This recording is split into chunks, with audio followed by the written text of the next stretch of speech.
So thanks, Seth, and thanks, Benay, and everyone else for inviting us to talk here. And what I'm going to do is I'm just going to barely scratch the surface what we do at the Colorado Basin River Forecast Center. Um, we're really a agency that's really focused on decision support. Our stakeholders really drive what we do in our office. Um, and there's just so much out there that we try to do for our stakeholders and information that we try to provide. And hopefully we're doing a good service out there. I think we are. But the big takeaway from this, and then you can go back to solitaire or whatever was else going on the other screen, but we provide like a broad array of products and services. And I think in the context of this meeting, the seasonal water supply forecast is probably what has the most correlation to the climate information that you all are discussing and debating about over this meeting. We really rely on historical information, and I think that's another key component of this climate conversation is long quality data sets really play a big role in how well we make our forecasts. We're a big resource for policymakers. We try and provide the best information we can, and we're going to show you our website a little bit later on, but we really strive for transparency and always trying to do the best we can as far as continuing to make our forecasts objective and transparent and accessible to anyone who's trying to use them. And we are working to improve the use of climate information in our operations. We try and do this every day. So just a quick overview of our presentation, just a little bit about what we do at the CBRC, a little bit about this year. Water year 2020 was an interesting year, to say the least, and kind of sad. We'll talk about how we develop a forecast and then where do we go from here. But we're one of 13 river forecast centers nationwide. All of us are co-located with one of the 122 weather forecast offices. We're located in Salt Lake City, so unsurprisingly, we're co-located with the Salt Lake City Weather Forecast Office. And we're supporting NOAA's mission with regards to hydrology and dissemination of those products. In the Western region, we're really good at water supply products, and as much as I love my colleagues at Northwest and CN, I like to think we're the best at it. We've just got such a really great group of individuals working at our office, and every day I'm really impressed by the work and ideas that come out from some of my colleagues. We work with a broad and diverse set of stakeholders. The Bureau of Reclamation is a huge stakeholder for us. We provide tons of information for them to run their models and make decisions on how they're going to be operating their reservoirs. The Army Corps is another big one. Municipal and agricultural water users throughout our region. And then we also work with lots of state agencies, academics, NGOs. We really try to be accessible to everybody. And then one point I wanted to make is that we're really data consumers. We don't have our own gauging network. We don't go out and do a lot of this data collection ourselves. We rely on information provided by many of our stakeholders for that. So Reclamation sends us reservoir data. We get tons of gauge information from the USGS, but also Salt Lake City Public Utilities and Salt Lake County and state of Colorado. So all critically important. The NRCS and their Snowtell network is critically important. So water year 2020, which is very quickly coming to an end. But we had dry soils heading into the year. And so we kind of knew that we were probably in store for a less efficient runoff. But precipitation-wise was where it really got interesting. We were near normal precip and snowpack in the upper Colorado River Basin to start the water year.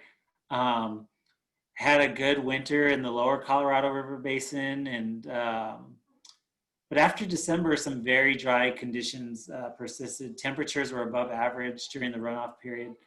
Um, and so here's what January 1st was looking like. And if you look at our map here of the Upper Colorado River Basin, you can see a lot of our forecasts were either slightly below average or, 10% above average, especially in the Colorado main stem and in the headwaters there. Maybe a little bit below average in the Green and the San Juan. But, overall, I mean, Lake Powell, we were forecasting at 82%. Good snowpack conditions. I think people were generally optimistic about this year early on. And then the precipitation just shut off. We just didn't get much in the way of weather events. There was not frequent precip, no snowpack accumulation. And unfortunately, I think, we had such a nice start to the year that people kind of just were like, okay, we're going to have about a normal year. And by the time the runoff started, things had really dried out. And so by the time we got to May 1st, we were down to forecasting only 65% of average down at Lake Powell. And you can just see how dry the San Juan River Basin had gotten by this point, drier conditions throughout the headwater areas, a little bit better in the Green River Basin, but for the most part, pretty dry. And you can just see on the right here, our forecast, how it just steadily just decline as we just didn't get those precip events that we were hoping to get. So again, just kind of looking at the water year precip, you can see just very dry conditions through June in the Upper Colorado River Basin, and you just see the effect that had on our forecast. January, February, things looking near average. By the time you started to get to March and especially April, we were decidedly more drier. So how do we come up with these forecasts? So I wanted to highlight this because in the context of this meeting, historical climate is important. So we do our best to get our modeling things as the very best we can for today. And then what we do is we apply historical precip and temperature that's used in our model calibration. So we're using 1981 through 2015 right now. And this gives us 35 possible futures because we're using 35 different traces of precipitation and 35 different traces of temperature.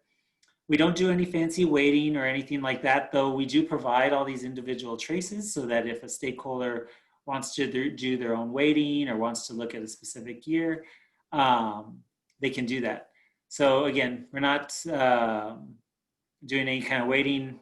All the weights are the same, but we get everything modeling as best as we can today, and then we take those possible futures out for at least a year every day. So data is really vital to what we do. We spend a ton of time doing QA, QC in the morning, especially after a weather event. This can take us, at least a couple hours or so.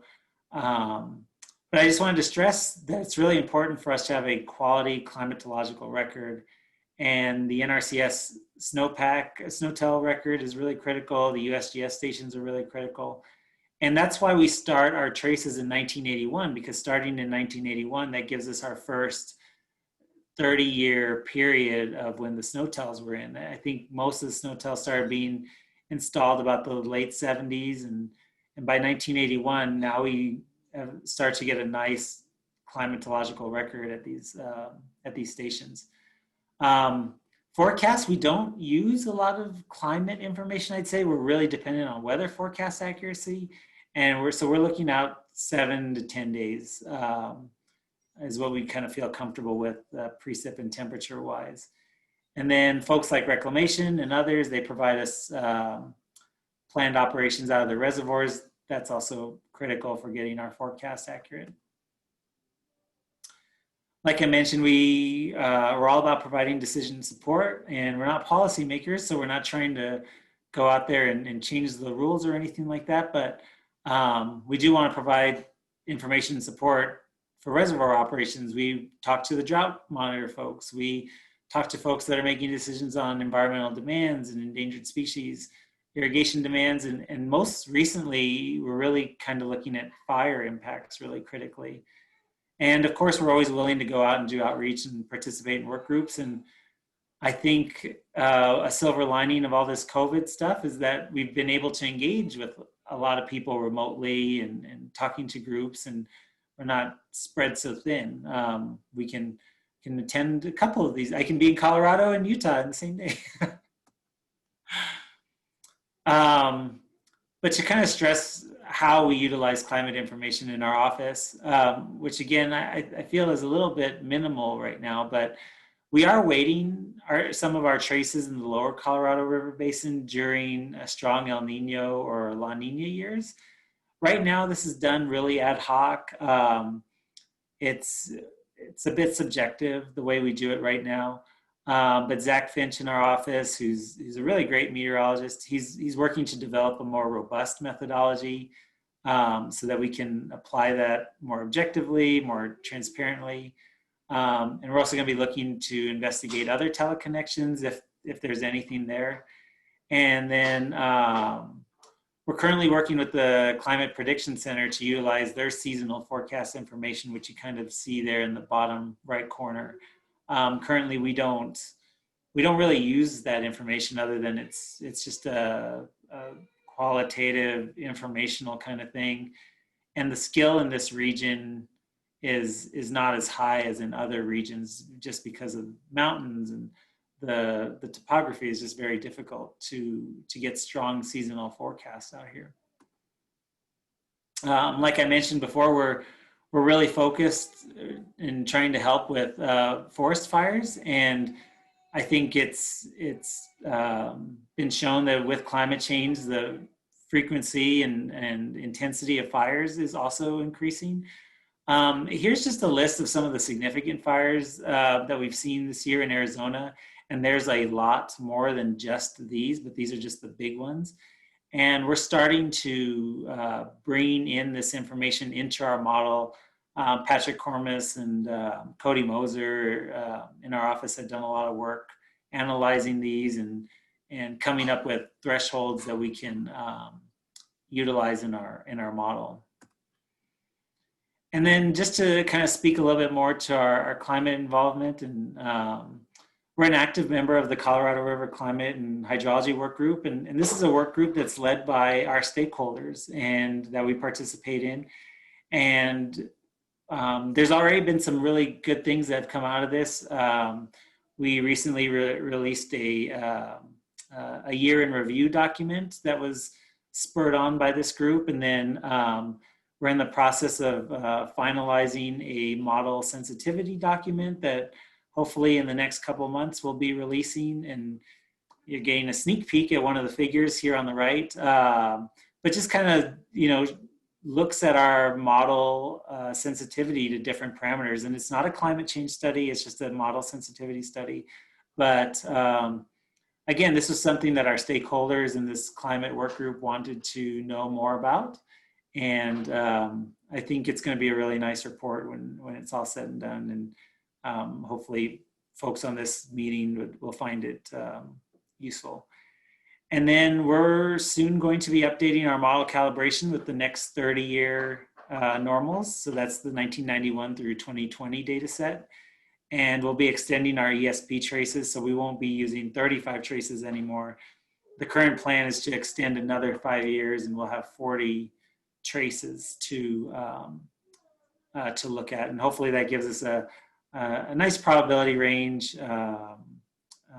especially with these drier conditions that we've seen over the last 5 to 10 years. And with that, never hesitate to contact us. Like I said, we're all about decision support. We try to be open and responsive. My contact information is at the top. Or if you really, really hated this presentation, my boss's information is Michelle Stokes. She's really great, and definitely don't hesitate to reach out with her and talk with her. And then here's our email address for our CBRFC operations desk. Someone's there every day of the year to see that email and And definitely don't hesitate to call us. There's our number, and then you can just press 1 to speak to a hydrologist. Right now, due to the COVID stuff, we have one person in the office basically every day from 6:30 in the morning to 2:30. But there's someone there to answer it, and in case we have like flooding or something really interesting, maybe a tropical storm remnant comes through or something like that, I'm sure we'll staff up a bit more for that. But we're there at least for those hours every day, and I think all of us have our phones forwarded to cell phones and stuff like that, so you can get in touch with us that way as well. So thanks, and if you have any questions, happy to answer them.